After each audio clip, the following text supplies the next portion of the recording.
चलिए बच्चों, आज हम लोग क्लास 12 का फिजिक्स का एक न्यूमेरिकल लिया हूँ फर्स्ट चैप्टर का। तो देखिए क्वेश्चन अब की ये बोर्ड पे है, क्या दिया हुआ है, संलग्न चित्र के अनुसार 3 बिंदु आवेश एक समबाहु त्रिभुज के शीर्ष पर स्थित है।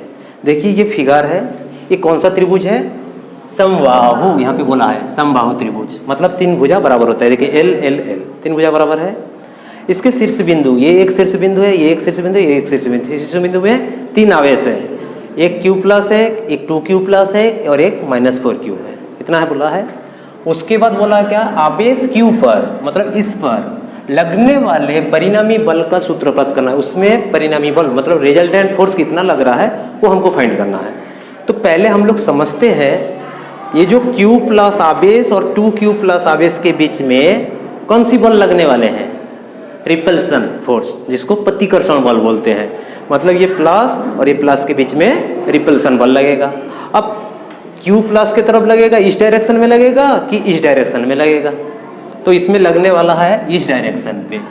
Q लगेगा इस डायरेक्शन में, बता रहा हूँ, दोनों तो प्लस है, रिपल्सन तो होगा, क्लियर हो गया।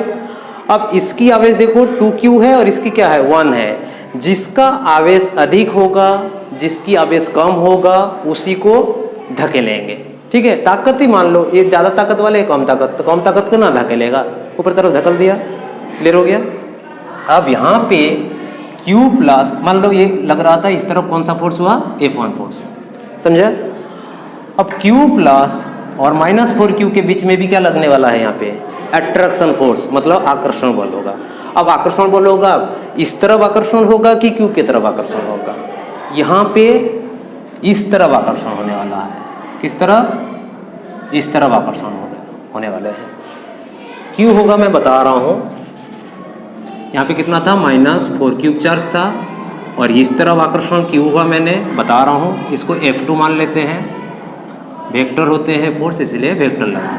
ठीक है, इस तरफ Q हो रहा है, इसमें कितने चार्ज है, 1 चार्ज है, इसमें -4Q, क्वांटिटी इसकी अधिक है, तो अधिक है तो माइनस अपने तरफ खींच लेते हैं, क्योंकि ये चार्ज के वजह से इलेक्ट्रिक फील्ड बनता है, तो इलेक्ट्रिक फील्ड जनरेट होता है, माइनस में भी टर्मिनेट होता है, उसी तरफ से भी आप समझ सकते हो। ठीक है, तो ये अधिक होने की वजह से अपने तरफ खींच लिया, इधर ऊपर तरफ धकेल लेता, क्लियर।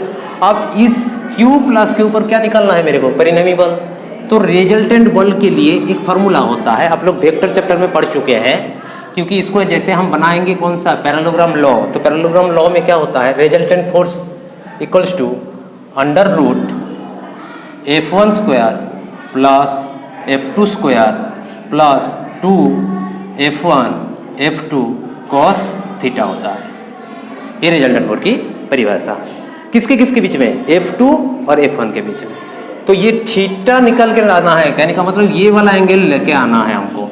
ये एंगल कितना होगा, ये कितने था 60, ये कितने होंगे 120। क्यों, क्योंकि ये पूरे कितने हैं 180, 180 से 60 माइनस करोगे 120। कहने का मतलब थीटा पता चल चुका। इस फॉर्मूला में और किसकी मान पता होना चाहिए, F1 और F2 की। तो F1 कितना लग रहा है यहाँ पे, F1 निकालने के लिए कौन सी लॉ लगने वाला है यहाँ पे, कूलम लॉ। क्यों, क्योंकि यहाँ पे एक प्लस चार्ज है, यहाँ पे 2Q प्लस चार्ज है। तो Q प्लस और 2Q प्लस के वजह से जो F1 फोर्स लग रहा है वो कितना होगा बताओ, 1/4πε0 Q इंटू 2Q अपन में क्या होगा बताओ।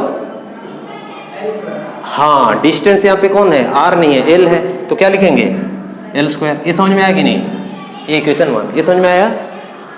अब कौन बच गया बताओ, Q प्लस -4Q, ये दोनों के बीच में भी फोर्स लग रहा है, कौन सा, F2, according to coulomb law. तो F2 कितना हो जाएगा बताओ, 1/4πε0, उसके बाद क्या है Q इंटू 4Q, माइनस नहीं लेना होता है, मैग्नीट्यूड के टाइम हर टाइम प्लस लेना, भले यहाँ पे माइनस है लेकिन इसकी मैग्नीट्यूड जब मान लोगे पॉजिटिव वैल्यू लेना होता है। ठीक है, 4Q अपन ये भी कितने होंगे L²। ये इक्वेशन कौन है 2। ये समझ में आया कि नहीं पहले बताओ, आया।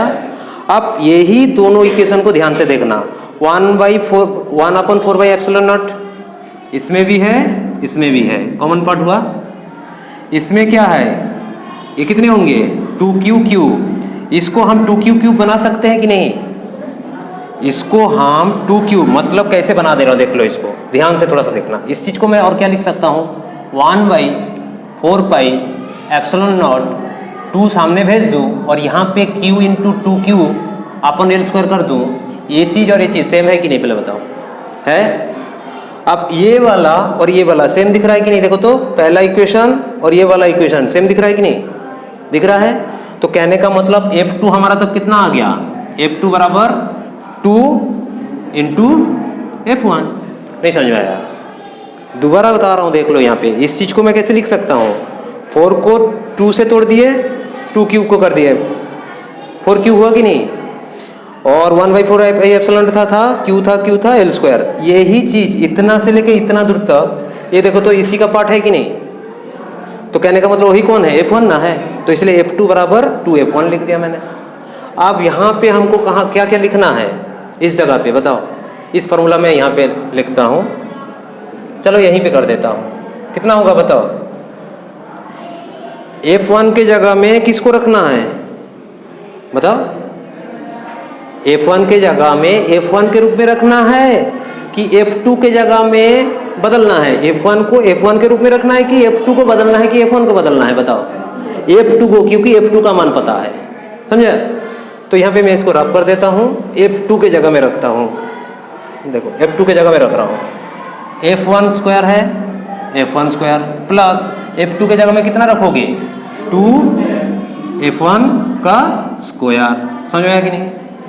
Plus 2F1 F2 cos theta कितना है बताओ, कॉस 120 डिग्री।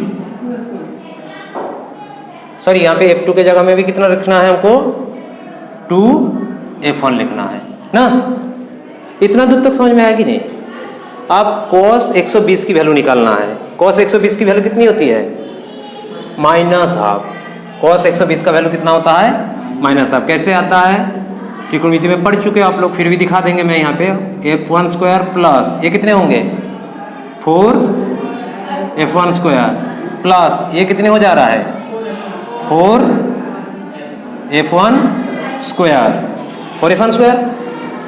cos 120 की वैल्यू कितनी होती है, -हाफ, यही ना होता है? आप -हाफ कहाँ से आया दिखा दे रहा हूँ। cos 120 डिग्री बराबर क्या लिख सकता हूँ मैं, cos 90 प्लस 30 लिख सकता हूँ कि नहीं?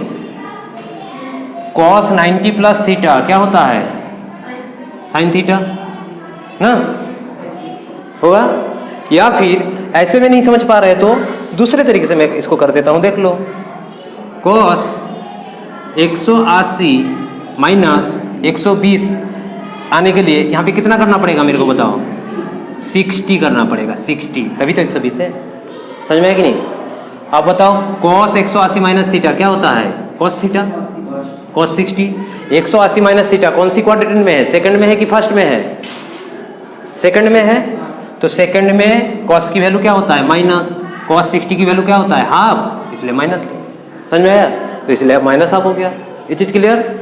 अब यहाँ पे हम सिंप्लीफाई करेंगे। देखो